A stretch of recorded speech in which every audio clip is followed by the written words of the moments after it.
Hello everyone and welcome back to another video. In today's video I'm going to show you how to sign out of Amazon Music. So actually guys, you will need at first to go to the Amazon website or the music.amazon.com website, and then you will need to click on the profile picture or the profile icon that's located at the top right corner, and there you go, you'll find an option. It says sign out. So once you click it, you will be logged out from your account.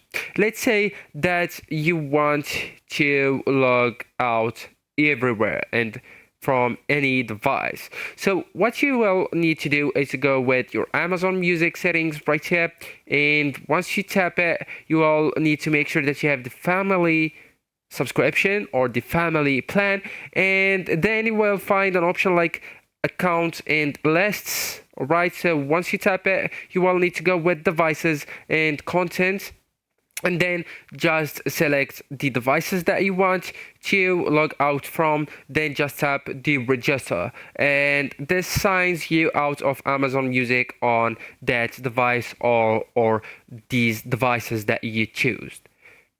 So what happens after signing out?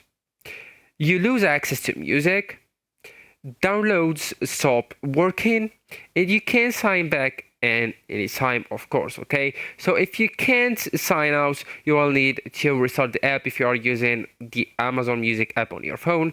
Update Amazon Music also if you are using it on your phone. Clear the app cache if you are using it on an Android, and even you can reinstall the app if you are using it on any device. Okay, so actually guys, that's it. This is the end of the video. Thank you so much for watching, and goodbye.